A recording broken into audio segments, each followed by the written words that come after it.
Hello everyone, আসসালামু আলাইকুম। আশা করি সবাই ভালো আছো। সো এই ভিডিওটা তোমরা যখন দেখছো, তোমাদের হয়তো কিছুদিন পরই ঢাকা বিশ্ববিদ্যালয়ের পরীক্ষা। সো এই ভিডিওটা এমন কোনো ভিডিও না যে তুমি দেখলেই 20 দিনে চান্স পেয়ে যাবা, এরকম কোনো ভিডিও না। এই ভিডিওটা হচ্ছে তাদের জন্য যারা এতদিন যাবত ঢাকা বিশ্ববিদ্যালয়ের জন্য প্রিপারেশন নিচ্ছ। সো এই শেষের 20 দিন কিভাবে গুছাবা, বা শেষের 20 দিন আমি কি কি করেছিলাম আমি যখন স্টুডেন্ট ছিলাম, সেগুলো তোমাদের সাথে শেয়ার করার। সো তোমরা সবাই জানো আমি তোমাদের সারোয়ার ভাইয়া। আমি বর্তমানে বুয়েটে পড়ছি। আমার ঢাকা বিশ্ববিদ্যালয়ে চান্স হয়েছিল, র্যাঙ্ক ছিল 466-র মতো। সো আমি আমার ইনসাইটস গুলো তোমাদের সাথে শেয়ার করবো যে লাস্ট 20 দিন আসলে কিভাবে আমি পড়েছিলাম, এই জিনিসগুলো তোমাদের শেয়ার করবো। তুমি ইঞ্জিনিয়ারিং প্রিপারেশন নাও বা মেডিকেল, যেই সেক্টরই তুমি প্রিপারেশন নাও না কেন, এই লাস্টের 20 দিন তোমার কিভাবে পড়া উচিত বা আমি কিভাবে পড়েছিলাম, সেজন্য এই ভিডিওটা। শুধুমাত্র এই ভিডিও দেখলেই যে 20 দিনে চান্স পেয়ে যাবো এরকম কোনো ফ্যাক্টর এই ভিডিওতে নাই, ঠিক আছে? আমি জাস্ট আমার ইনসাইটস গুলো শেয়ার করবো যে আমি পরীক্ষার 20 দিন কিভাবে ইউটিলাইজ করেছিলাম পরীক্ষার আগের। ওকে, সো প্রথম কথা, দুইটা জিনিস মনে রাখবা, মানে ঢাকা বিশ্ববিদ্যালয়ের জন্য মানে এই জিনিসটা মাস্ট। প্রথম কথা হচ্ছে কাট মার্কসে চিন্তা করবা না। মানে তোমরা সিনিয়রদের কাছ থেকে বা বিভিন্ন জায়গাতে তুমি এই জিনিসটা জানতে পারো যে ঢাবিতে এত মার্কস পাইলেই সিট কনফার্ম। এটা আমাদের সময়ও ছিল, কিন্তু তুমি এই জিনিসটা কখনোই নিজের মনে নিবা না। এত মার্কসের উপরে উঠলেই তোমার চান্স হয়ে যাবে, এই জিনিসটা তুমি একদম বাদ। এই জিনিসটা তুমি মাথায় আনবা না, ঠিক আছে? সো তোমার চেষ্টা থাকবে এটা যে তুমি ওই প্রশ্নের মধ্যে যতটুকু পারো সবটা যেন উত্তর করতে পারো, ঠিক আছে? সবটা যেন উত্তর করতে পারো, এটা তোমার টার্গেট থাকা উচিত। তার মানে প্রথমে কাট মার্কসের চিন্তাটা বাদ দিবা। সো তোমাদেরকে আমি দুইটা ক্যাটাগরিতে ভাগ করতেছি, যারা হচ্ছে আগে মেডিকেল প্রিপারেশন নিছিলা বা মেডিকেলে পরীক্ষা দিছিলা, আর আরেকটা ক্যাটাগরি হচ্ছে যারা ইঞ্জিনিয়ারিং প্রিপারেশন নিচ্ছ। ওকে, সো এই যে এই গ্রুপটার মধ্যে জিনিসটা দেখা যায় যে তোমরা বায়োলজি, কেমিস্ট্রি এগুলার প্রিপারেশন ভালো থাকে, বাট ফিজিক্স এবং তোমার ম্যাথ এদের প্রিপারেশনটা ভার্সিটির মতো করে হয় না। হ্যাঁ, মেডিকেলের জন্য ফিজিক্স পড়ছো, কিন্তু মেডিকেলের ফিজিক্স আর ঢাকা ভার্সিটির ফিজিক্স অনেক পার্থক্য। সো তোমাদের এই জায়গাতে তোমাদের স্ট্রং জোন থাকে হচ্ছে তোমাদের বায়োলজি এবং কেমিস্ট্রি, রাইট?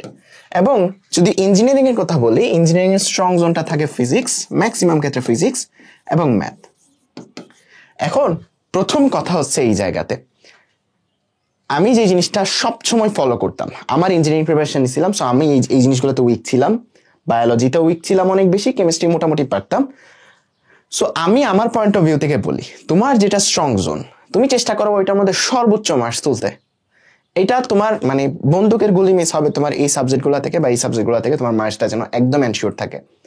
সো এটা তোমার জন্য ভালো দিক। দেখো, ইকুয়াল গেম, কিন্তু দুইটার মধ্যে ইকুয়াল গেম।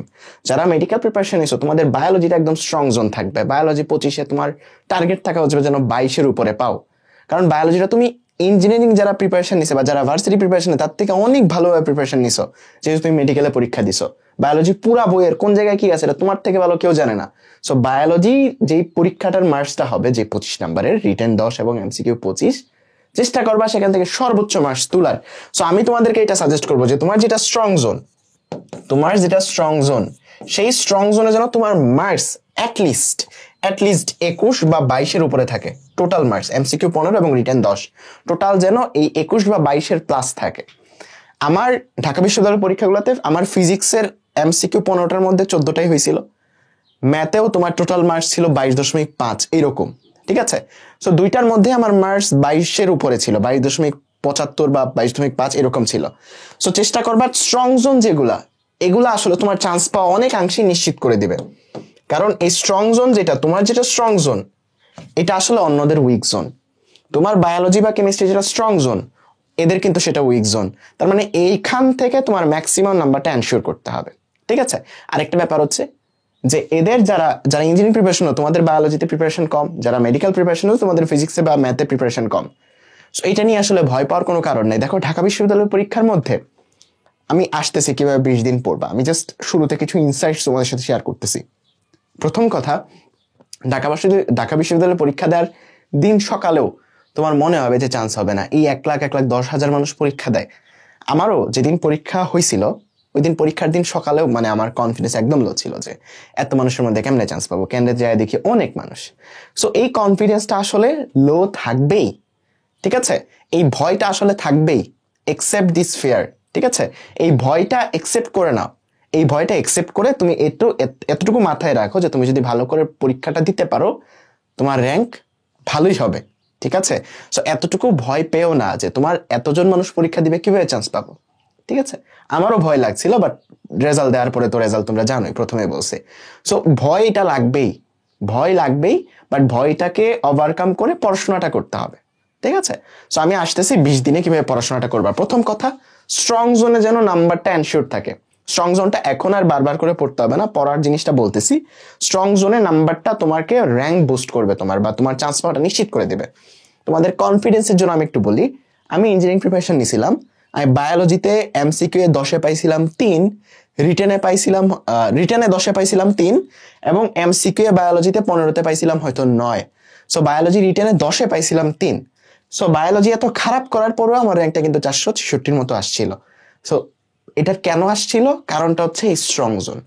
সো তোমাদের যাদের যেই জায়গাতে স্ট্রং জোন, যেই সাবজেক্টগুলো তোমার স্ট্রং জোন, সেই সাবজেক্টগুলো থেকে ম্যাক্সিমাম মার্কস এনশিওর করো। তাহলে যেটা তোমার উইক জোন, সেখানে মার্কস একটু কম পেলেও হয়তো তোমার সেটা কোপ আপ হয়ে যাবে। এখন আসি শেষের 20 দিনে তুমি কিভাবে প্রিপারেশন নিবা, বা আমি আসলে কিভাবে প্রিপারেশনটা নিছিলাম। সো আমি এটা ধরে নিচ্ছি যে তোমরা ফিজিক্স, কেমিস্ট্রি, ম্যাথ, বায়োলজি এই 4টাই উত্তর করবা, ঠিক আছে? বাংলা ইংলিশ নিয়ে আমি বলতে পারছি না, কারণ আমি এই 4টার মধ্যেই আমি পরীক্ষা দিছি, ঠিক আছে? সো তোমার যে এক্সামটা, মনে করো এটা হচ্ছে তোমার এক্সাম, এই এক্সামের আগের যে 7 থেকে 9 দিন বা 7 থেকে 8 দিন ধরো, এই 7 থেকে 8 দিন তুমি হচ্ছে নতুন কিছু পড়বা না। এখন এটা তোমরা সবাই জানো যে এক্সামের আগে নতুন কিছু পড়তে হয় না, বাট এই সময়টাতে কি পড়বা সেটা আমি আসতেছি একটু পরে। বাট এর আগের যে সময়টা, এর আগের যে টাইম স্পেন্ডটা, এই জায়গাতে তুমি একটু খেয়াল করো, মানে তোমার কোন চ্যাপ্টারটা এখনো বাকি আছে, কোন চ্যাপ্টারটা এখনো ল্যাকিংস আছে। যারা মেডিকেল পরীক্ষা দিয়ে দিছো, তোমাদের হয়তো ফিজিক্স আর ম্যাথে এই জায়গাতে একটু বেশি সময় দিবা, ঠিক আছে? যে এইচএসসি তে যা যা পড়ছিলা ম্যাথে, ওইগুলো একটু রিক্যাপ করার চেষ্টা করো। মানে একদম শর্টে তুমি হচ্ছে কোনো ক্লাস দেখতে পারো, একদম শর্ট, ঠিক আছে? এখানে কিন্তু লং ক্লাস বা তোমার বড় প্লেলিস্ট দেখা যাবে না, একদম শর্টে কিছু ক্লাস করতে পারো। একদম অ্যাডমিশনের কম্প্যাক্ট, তুমি ধরো 2 ঘন্টা 2.5 ঘন্টা, প্রত্যেকটা কোচিং সেন্টারই এখন দেয় কম্প্যাক্ট ক্লাস। তো 2 ঘন্টা 2.5 ঘন্টায় একটা অধ্যায় কভার করার মতো ক্লাসগুলো দেখতে পারো, যে অধ্যায়গুলো তোমার বাকি আছে। বা যারা যারা মেডিকেল প্রিপারেশন নিছো, যারা এই জায়গাতে মেডিকেল প্রিপারেশন নিছিলা, তারা এই সময়টাতে, মানে এই 7-8 দিন আগের যে সময়টা, এখানে তোমরা ম্যাথে এবং ফিজিক্সে বেশি গুরুত্ব দাও, ঠিক আছে? ম্যাথে এবং ফিজিক্স বেশি গুরুত্ব দাও। যে যে অধ্যায়গুলো তোমার বাকি বা মনে হচ্ছে পারবা না, ওই অধ্যায়গুলো একটু ভালো করে পড়ো। আর যারা ইঞ্জিনিয়ারিং প্রিপারেশন নিছিলা, তোমাদের বায়োলজি এতদিন কিছু পড়া হয় নাই, তোমরা বলছো পড়বা, কিন্তু পড়া হয় না, এটা আমি জানি। এই সময়টাতে এই বায়োলজির একটা একটা করে চ্যাপ্টার ধরো এন্ড শেষ করো অর্ধবেলা। একটা অধ্যায়ে অর্ধবেলার বেশি সময় দেওয়া যাবে না। 5 দিন ধরে একটা অধ্যায় পড়া যাবে না, এত সময় নেই। অর্ধবেলায় একটা অধ্যায় শেষ করার চেষ্টা করো। ক্লাস করবা, ওই ক্লাসটা নোট করবা, কোয়েশ্চেন ব্যাংক সলভ করবা। যদি এখন একটা অধ্যায় নতুন শেষ করতে চাও, ক্লাস করবা, যে কোনো একটা অ্যাডমিশন স্ট্যান্ডার্ডের কম্প্যাক্ট ক্লাস করবা, কোয়েশ্চেন ব্যাংক সলভ করবা, এবং ওই ক্লাসটা শর্ট নোট করবা। এতটুকু যেন এনশিওর করা থাকে একটা ক্লাস করার সময়। তার মানে তুমি ক্লাস করবা, ওইটা শর্ট নোট করবা, এবং তুমি হচ্ছে কোয়েশ্চেন ব্যাংক সলভ করবা। সো এতটুকু তুমি হচ্ছে এনশিওর করবা, যখন একটা ক্লাস মানে একটা অধ্যায় তুমি যখন এখন শেষ করবা, তুমি এতটুকু জিনিস এনশিওর করবা যে অ্যাডমিশন স্ট্যান্ডার্ড শর্ট ক্লাসটা করছো কিনা, কোয়েশ্চেন ব্যাংকটা করছো কিনা, এবং তোমার কাছে একটা শর্ট নোট আছে কিনা। এবং তোমার কোন কোন অধ্যায় পড়া লাগবে সেটা তো তুমিই ভালো করে জানো। তুমি ইঞ্জিনিয়ারিং প্রিপারেশন হলে বায়োলজির অধ্যায়গুলো একটু ভালো করে পড়ার চেষ্টা করো, মেডিকেল প্রিপারেশন হলে ম্যাথ এবং ফিজিক্সের অধ্যায়গুলো একটু ভালো করে পড়ার চেষ্টা করো। সো আমি কি করছিলাম, আমি ইঞ্জিনিয়ারিং প্রিপারেশন নিছিলাম, সো আমার বায়োলজি প্রস্তুতি একদমই বাজে ছিল। আমি জীবনেও পড়ি নাই, মানে অ্যাডমিশন পিরিয়ডে পড়বো করে পড়া হয় নাই। এই সময়টায় এসে আমি কি করছিলাম, বায়োলজির জুলজি আমার একটু পছন্দ লাগতো, সো জুলজির একটা করে অধ্যায় নিতাম, পুরা বইটা রিডিং পড়তাম প্রথমে। বায়োলজির জন্য তো আর ক্লাস করতে হয় না, বায়োলজির জন্য ক্লাস করতে হবে না, এটার জন্য নো ক্লাস, এটার জন্য শুধুমাত্র মেইন বই, এটার জন্য শুধুমাত্র মেইন বুক, ঠিক আছে? যেই বইটা তুমি এতদিন পড়ছো ওই মেইন বুকটা পড়বা, এবং শেষে কোয়েশ্চেন ব্যাংক, চ্যাপ্টার ওয়াইজ যে কোয়েশ্চেন ব্যাংকটা, সেই কোয়েশ্চেন ব্যাংকটা পড়বা। আর মেডিকেলে যারা প্রিপারেশন নিছিলা, তোমাদের ম্যাথ এবং ফিজিক্সের জন্য তোমরা একটা ক্লাস করবা, শর্ট নোট করবা, এবং কোয়েশ্চেন ব্যাংক সলভ করবা। এতটুকু মাস্ট, ওকে? সো আমি কি করছিলাম বায়োলজির জন্য, আমি হচ্ছে একটা করে অধ্যায় নিতাম, সকাল থেকে পড়া শুরু করতাম পুরো অধ্যায়ের, মানে এইসিতেও তো একবার পড়ছিলাম এসএসসির জন্য, সো পুরোটা একবার রিভিশন দিতাম, অধ্যায়ের কোর লাইনগুলা মুখস্থ করতাম, কারণ মুখস্থই করতে হবে বায়োলজি, এন্ড শেষে প্রশ্ন ব্যাংকটা সলভ করতাম। সো এইভাবে তুমি হচ্ছে অধ্যায়গুলা, যেই অধ্যায়গুলো তোমার এই জায়গাতে বাকি আছে, যে অধ্যায়গুলো বাকি আছে, একটু চেষ্টা করবা খুবই কম সময়, এত বেশি সময় নেওয়ার দরকার নেই, এত বেশি সময় তুমি পাবা না।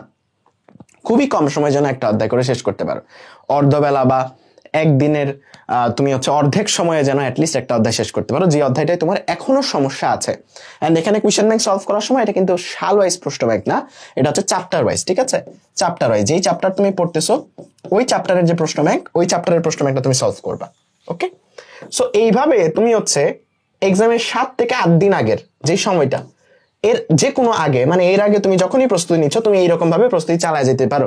এই সময় তোমার এক্সাম না দিলেও চলবে। তুমি এইভাবে যেই চ্যাপ্টার গুলা তোমার সমস্যা আছে, যেই অধ্যায়গুলা তোমার সমস্যা আছে, এই অধ্যায়গুলো আগে তুমি শেষ করো। এই অধ্যায়গুলোতে ভালো প্রিপারেশন নাও। যারা ইঞ্জিনিয়ারিং প্রিপারেশন নিচ্ছিলা, বায়োলজিটার মধ্যে একটু দক্ষতা নেওয়ার চেষ্টা করো। যারা মেডিকেল প্রিপারেশন নিচ্ছিলা, ম্যাথ এবং ফিজিক্সে যে অধ্যায়গুলো বাকি আছে বা যে অধ্যায়গুলো তোমার মনে হবে পড়তে হবে, ওই অধ্যায়গুলো পড়ার চেষ্টা করো। ঠিক আছে, এখন আসি এক্সামের 7 থেকে 8 দিন আগে বা 10 দিন আগে তুমি কি করবা এই সময়টাতে। সো এই সময়টাতে আমি কখনোই সাল ওয়াইজ প্রশ্ন ব্যাংক সাজেস্ট করি না, বা আমিও পড়তাম না আর কি। এটা এই সময়টাতে তোমার মেইন ফ্যাক্টর হবে এক্সাম। ঠিক আছে, এখন এই জায়গাতে তোমার বিভিন্ন কোচিং সেন্টার দেখবা 5টা 6টা করে মডেল টেস্ট আয়োজন করবে, ডিউ স্ট্যান্ডার্ড 5টা মডেল টেস্ট। ঠিক আছে, ব্রাঞ্চে যেয়ে দিবা, উদ্ভাসে হতে পারে, এসিএস হতে পারে, যে কোনো প্ল্যাটফর্ম হতে পারে। সো এই জায়গাতে তোমার দেখবা যে ছোট ছোট মডেল টেস্ট আছে তোমার 5 থেকে 6টা এরকম মডেল টেস্ট সেট তোমার জন্য তৈরি করে, যে 5 থেকে 6টা ডিউ স্ট্যান্ডার্ড পরীক্ষা। ঠিক আছে, এখন এই পরীক্ষাগুলোর জন্য প্রিপারেশন কিভাবে নিবা এইটা তোমাদেরকে বলি। ঠিক আছে, মনে করবা যে এগুলা তোমার অ্যাকচুয়াল ডিউ পরীক্ষা। সো তুমি এক্সামের মনে করো 10 দিন আগে আছো, আগামীকালকে তোমার একটা পরীক্ষা, প্রত্যেকটা পরীক্ষা দেওয়ার আগে পরীক্ষা আমি সাধারণত দিতাম বিকালে বা সন্ধ্যা বেলায়, মানে আমি বিকালের ব্যাচটাই বেশি দিতাম। ঠিক আছে, সো আমি প্রত্যেকটা পরীক্ষার সকালবেলা কি করতাম, আমি আগে যতগুলো অধ্যায় পড়ছি, মনে করো ফিজিক্সের সবগুলা মিলে আমার একটা নোট আছে, যেখানে আমার প্রত্যেকটা কোর কনসেপ্ট আছে বা প্রত্যেকটা কোর সূত্র আছে। কেমিস্ট্রির জন্য এরকম একটা সূত্র আছে যেটা আমি চোখ বুলাইতে পারি। বায়োলজির জন্য হয়তো তোমাদের এরকম নোট থাকতে পারে বা বই থাকতে পারে যেখানে তুমি চোখ বুলাইতে পারো। সো আমি কি করতাম, মানে যতটুকু রিভিশন দেওয়া যায়, ঠিক আছে, যতটুকু রিভিশন দেওয়া যায় চ্যাপ্টার ওয়াইজ রিভিশন দিতাম। ঠিক আছে, আমি একদিনে তো 4টা বই রিভিশন দেওয়া সম্ভব না। সো আমি কি করতাম, প্রথম পরীক্ষার আগে আমি ফিজিক্সটা খুব ভালো করে রিভিশন দিতাম। ঠিক আছে, তখন আমার প্ল্যান হইতো এরকম, আচ্ছা আজকে আমি ফিজিক্সটা রিভিশন দিয়ে পরীক্ষা দিতে যাচ্ছি, যেই সাবজেক্ট থেকে যেই প্রশ্ন আসুক ফিজিক্সের থেকে আমার মার্কস কাট হওয়া যাবে না। পরের দিন পরীক্ষাতে ফিজিক্সও একটু পড়তাম, মানে ফিজিক্স গতকালকে যা পড়ছি এগুলো আবার আজকে পড়তাম, এবং সাথে অন্য একটা সাবজেক্ট রিভিশন দিতাম। সো তখন আমার টার্গেট থাকতো এরকম যে আমি পুরো সিলেবাসের 50% পড়ছি, সো 50% থেকে যা যা আসবে এগুলা যেন আমার উত্তর করার মতো হয়, এগুলা যেন আমি উত্তর করতে পারি, এই জিনিসগুলো চিন্তা করতাম। এরপরের দিন আগের জিনিসগুলো একটু রিভিশন দিতাম, প্লাস নতুন আরেকটা সাবজেক্ট রিভিশন দিয়ে দিতাম। তার মানে সকালবেলা রিভিশন দিয়ে বিকালবেলা পরীক্ষাটা দিতাম, এন্ড রাতের বেলা যে সময়টা সেটা আরেকটা কোনো একটা সাবজেক্ট রিভিশন দেওয়ার জন্য ইউজ করতাম। এখন এই রিভিশন গুলা দেওয়ার সময় তুমি যে চেষ্টা করবা প্রতি পেপার তুমি যেন 1 থেকে 2 ঘন্টায় রিভিশন দিতে পারো। এই অভ্যাসটা তৈরি করা উচিত এই শেষ সময়টাতে। এতদিন যে নোট করছো, শর্ট নোট করছো, তুমি জাস্ট চোখ বুলাবা। তোমার তো নতুন করে ম্যাথ হাতে হাতে সলভ করার দরকার নাই, সব দেখার দরকার নাই, জাস্ট চোখ বুলাবা জিনিসগুলোর উপর। কোন ফর্মুলা কিভাবে অ্যাপ্লাই করতে হয়, কোন ম্যাথে কিভাবে অ্যাপ্লাই করতে হয়, এই জিনিসগুলো জাস্ট চোখ বুলাবা। সো এই জায়গাতে প্রতিটা পেপার তুমি সলভ করবা, মানে রিভিশন দিবা 1 থেকে 2 ঘন্টাতে। তোমার কাছে যে কোয়েশ্চেন ব্যাংকটা তুমি এতদিন পড়ছো, ওই কোয়েশ্চেন ব্যাংক হয়তো দাগ দেয়া আছে কিছু ম্যাথে, যেই ম্যাথগুলো তোমার জন্য একটু কঠিন, ওই ম্যাথগুলোতে তুমি চোখ বুলাবা। ঠিক আছে, জাস্ট ওই মার্ক করাগুলোতে রিভিশন দেওয়ার সময় ওই মার্ক করাগুলোতে চোখ বুলাবা। তোমার নোটটার মধ্যে তুমি চোখ বুলাবা, যেটা তুমি এতদিন করছো, যে শর্ট একটা 1 পাতার মধ্যে তোমার ফিজিক্সের একটা অধ্যায়ের সূত্রগুলো আছে সবগুলা। সো ওই ছোট্ট নোটটা তুমি রিভিশন দিবা। তার মানে এই 7 থেকে 8 দিন আগে তোমার যে 5-6টা এক্সাম হবে, এই এক্সামগুলো একদম সিরিয়াসলি দিবা, এন্ড প্রত্যেকটা এক্সামের আগে এনশিওর করবা তুমি রিভিশন দিয়ে যাচ্ছ। রিভিশন না দিয়ে গেলে শুধুমাত্র টেস্ট করার জন্য এক্সাম দিলে কোনো লাভ নাই। এক্সামটা দেওয়ার আগে তোমাকে অবশ্যই মাস্ট রিভিশন দিয়ে যাইতে হবে, এন্ড চেষ্টা করতে হবে যে শুরুর দিন, মানে আমি রিভিশন দিতে এরকম ভাবে যে মনে করো সিলেবাসটা আমার যেদিন পড়া শেষ হইতো, মানে সিলেবাস কমপ্লিট হয়ে গেছে আমার, এখন রিভিশনের সময় প্রথমে হয়তো ফিজিক্স ফার্স্ট পেপার রিভিশন দিতে আমার 1 দিন লাগে, সেকেন্ড পেপার রিভিশন দিতে আরেক দিন লাগে, এরকম 8 দিনে আমি হয়তো 8টা সাবজেক্ট রিভিশন দিতে পারি। কিন্তু এই টাইমটা পরবর্তীতে আমি কমায় ফেলতাম, যে দ্বিতীয়বার যখন রিভিশন দিব আমার ফিজিক্স ফার্স্ট পেপার অর্ধ দিন, ফিজিক্স সেকেন্ড পেপার অর্ধ দিন। তৃতীয়বার যখন আমি রিভিশন দিব, অর্ধ দিনের মধ্যে physics first paper second paper, অর্ধ দিনের মধ্যে chemistry first paper second paper, এইরকম ভাবে রিভিশনটা। তার মানে তোমাকে রিভিশনের টাইমটা আস্তে আস্তে কমায় আনতে হবে। একটা অধ্যায় 2-3 ঘন্টা যাবত রিভিশন দেওয়া যাবে না, রিভিশনের টাইমটা আস্তে আস্তে কমায় আনতে হবে। সো চেষ্টা করবা এই পুরোটা টাইম স্প্যান জুড়ে তোমার এক্সামের 7-10 দিন আগে এই টাইমের মধ্যেও রিভিশন যদি দাও, টাইমটা কমায় আনার চেষ্টা করবা। আর এই জায়গাতে প্রতিটা এক্সামের আগে তুমি যেন 2 থেকে 2.5 ঘন্টা বা 4 ঘন্টার মাঝে 4টা সাবজেক্ট রিভিশন দিয়ে দিতে পারো।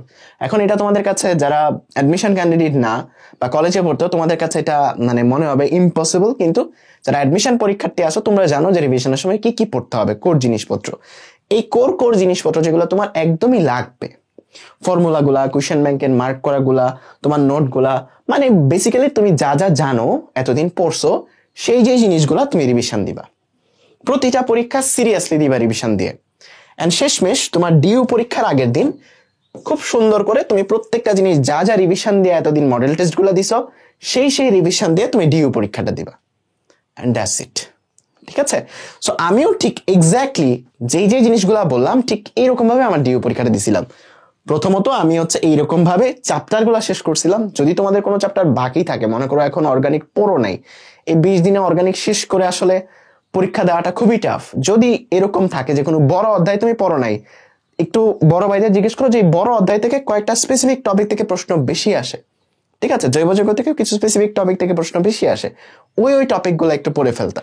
সো এই জায়গাগুলোতে সেগুলো করতে পারো, যে তোমার যে জায়গাতে ল্যাকিংস আছে সেই ল্যাকিংস গুলো আগে পার করো। আর 7 থেকে 8 দিন আগে এক্সাম দেওয়া মাস্ট, অফলাইনে যে এক্সাম দেওয়া মাস্ট, প্রত্যেকটা এক্সাম দেওয়ার আগে এইরকম ভাবে তুমি রিভিশনটা দিবা। রিভিশনের টাইমটা আস্তে আস্তে কমায় আনবা। ঠিক আছে? সো ইনশাল্লাহ যদি এইভাবে দিতে পারো, আশা করা যায় যে ডিইউতে তোমার চান্সটা তুমি এনশিওর করতে পারবা।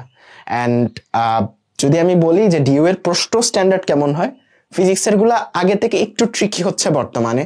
সো ফিজিক্সের গুলাতে ইঞ্জিনিয়ারিং যারা প্রিপারেশন নিচ্ছ তারা একটু বেনিফিটেড হবা। সো যারা মেডিকেল প্রিপারেশন নিয়ে এখন ডিইউতে পরীক্ষা দিবা, চেষ্টা করবা question bank, chapter wise question bank যখন তুমি সলভ করবা, ভার্সিটি কোয়েশ্চেন ব্যাংকটা তো তুমি সলভ করবাই, সাথে ইঞ্জিনিয়ারিং কোয়েশ্চেন ব্যাংকের এমসিকিউ গুলা, জাস্ট এমসিকিউ গুলা একটু দেখার চেষ্টা করবা। ঠিক আছে? জাস্ট এমসিকিউ গুলো একটু দেখার চেষ্টা করবা। সো এরকম ভাবে যদি আগাতে পারো, আশা করা যায় যে শেষ 20 দিনে তোমার প্রস্তুতিটা খুব সুন্দর হবে এবং খুব ভালোভাবে তুমি ডিইউ পরীক্ষার জন্য তৈরি হয়ে যেতে পারবা। ঠিক আছে? সো এই পার্টটা হচ্ছে প্রমোশনাল পার্ট, যে তোমাদের যদি কারোর মনে হয় যে ঢাকা ভার্সিটির জন্য বা যে কোনো বিশ্ববিদ্যালয়ের জন্য ফিজিক্সের প্রস্তুতি গুছাইতে চাও, তোমরা আমার ভার্সিটি প্লাস গুচ্ছাবেচে যুক্ত হতে পারো। এখানে ক্লাস সংখ্যা এত বেশি না, খুবই কম্প্যাক্ট আকারে, একটা অধ্যায় হয়তো 1 থেকে 2টা ক্লাস, প্রত্যেকটা জিনিস ভার্সিটি প্রশ্ন ব্যাংকের প্রত্যেকটা জিনিস আমি করাই দিছি, প্লাস ইঞ্জিনিয়ারিং এমসিকিউ এর অনেক কিছু সলভ করাই দিছি। সো খুবই কম্প্যাক্ট আকারে, প্রতিটা অধ্যায়ে 2-2.5 ঘন্টার বেশি ক্লাস হবে না। সো যদি কেউ যুক্ত হতে চাও, যুক্ত হতে পারো এই কোর্সে। ঠিক আছে? সো আশা করি সবাই খুব সুন্দর করে প্রস্তুতিটা নিতে পারবা। এন্ড সবার জন্য অনেক দোয়া থাকবে। কমেন্টে জানাও তোমাদের হেল্পফুল ছিল কিনা ভিডিওটা। এন্ড ডিইউ পরীক্ষার পরে তোমার যদি ভালো রেজাল্ট হয়, অবশ্যই ভাইয়ের কমেন্টে এসে জানাও যে ভাইয়া 20 দিন আগে এই জিনিসটা দেখছিলাম, 20 দিন পরে আমাকে এটা অনেক বেশি হেল্প করছে। ঠিক আছে? ওকে, সো কোর্সের লিঙ্ক ডেসক্রিপশনে দেওয়া থাকবে। আল্লাহ হাফেজ, বাই বাই।